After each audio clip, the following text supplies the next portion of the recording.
Part 37, Steps for the process of organizing.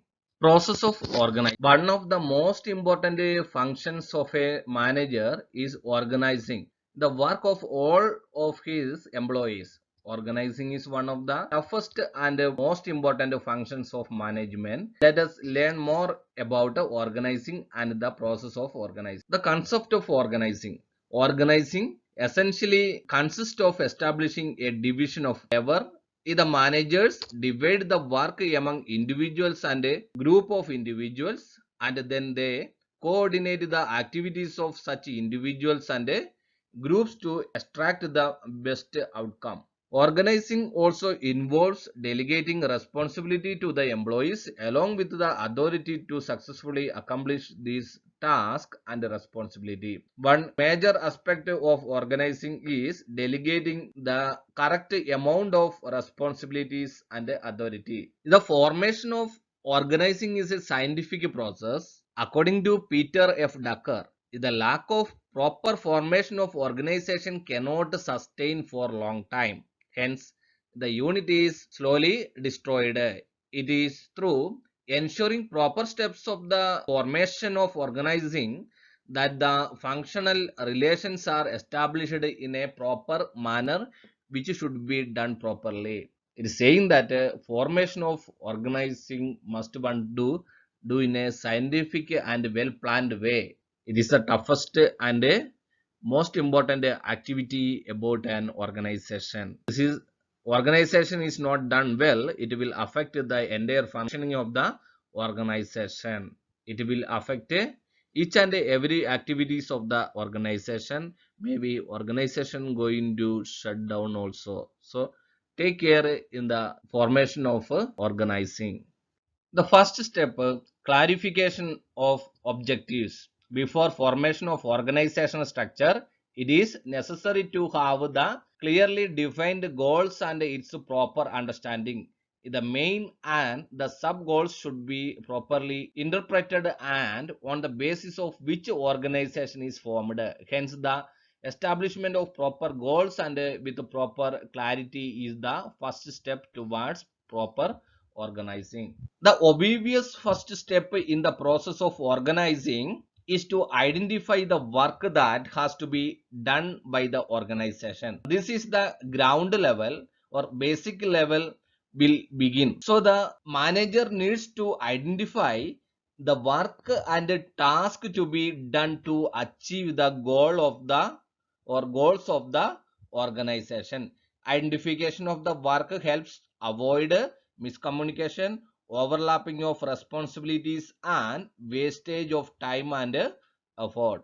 Second step, list of functions. After having clearly defined goals, with the help of organizational structure, the list of work to be done is prepared. At the time of preparing such a list, it is ensured that not a single task is left or is repeated, and a special care is taken for the same. Hence, the list of functions should be prepared on the basis of its proper consideration and the final distribution should be done. Once objectives are clarified for its achievement, which functions are necessary to be complete are listed.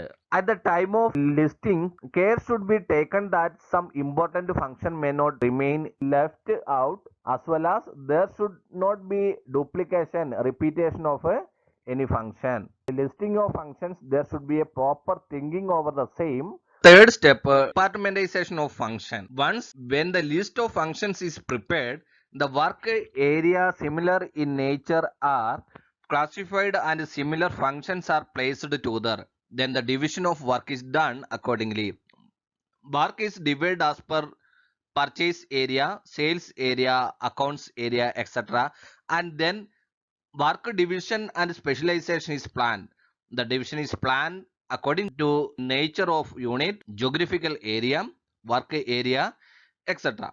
For example, the division of business unit selling products in entire country. Zone wise division of selling as per south, east, west, north zone. The same way, work based distribution as per advertising task, packing task, distribution task, etc.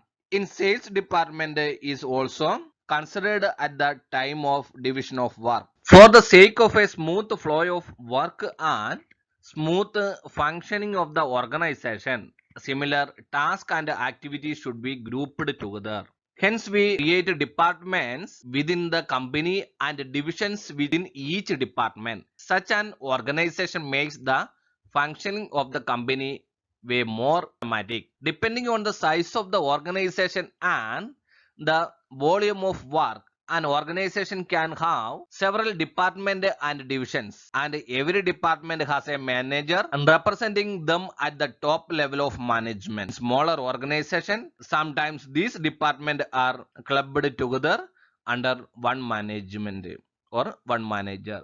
On the basis of size and purpose of the organization, various functions going to various work going to department or grouping into different category. And fourth one, determine departmental position and ability. Once when the work is departmentalized properly, the task to have proper persons to handle the responsibility and created as per positions and abilities are planned accordingly. For example, sales officer for the sales department, at the same time the sub post and categories as per the persons to be appointed.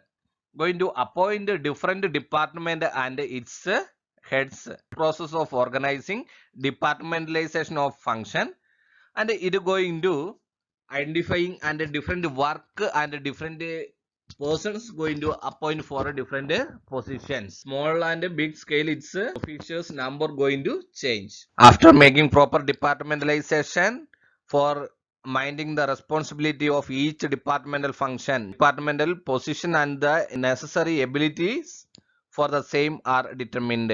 At this stage, the function of creating other positions under departmental heads is also undertaken. The delegation of power and responsibility. Divisional heads, subdivisional heads and skill based heads are finalized, and then all the heads should be given power and responsibilities so that they can perform their work well. In addition to that, clarification should be done for each person's post so that each person will get the idea of the responsibilities assigned. It is also necessary to have the proper portion of power and responsibility. Authority is basically the right an individual has to act according to his wishes and extract obedience from the others. So when a manager is assigned certain duties and responsibility, he must also be delegated authority to carry out such duties effectively. If we only assign the duties but no authority, he will not be able to perform the task and activities that are important. So we must always assign authority and clearly specify the boundaries of the duties and the authority which has been delegated. And sixth one, establishment of interrelationship. After the proper distribution of work and delegation of power and responsibilities among different departmental personnel, the formation of interrelation should be made clear.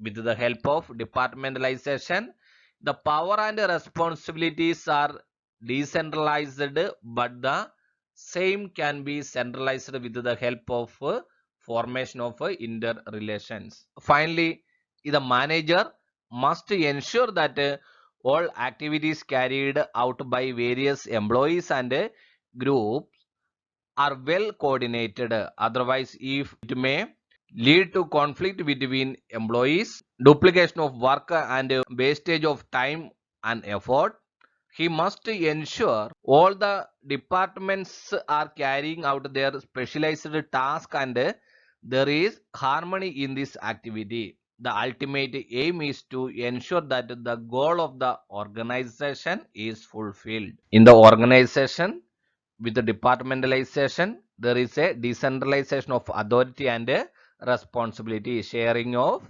authority to subordinate. But decentralized activities and work can be made centralized with the help of coordination and formation of interrelationships. The seventh point, to prepare organizational chart.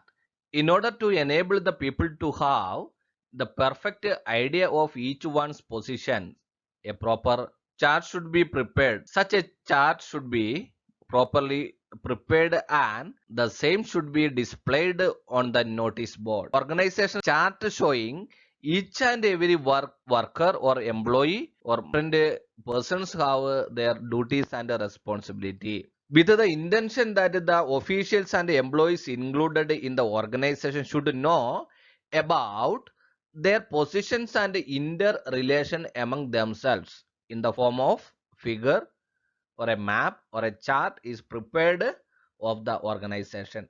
The chart of the organization should be put on the notice board so that each employee can see the same and perform their work. These are the steps of process of organization. Once again, the steps of organization process can be described as under clarification of objectives, list of functions, departmentalization of functions, to determine departmental positions and abilities, the delegation of power and responsibility, establishment of interrelationship, to prepare organizational chart.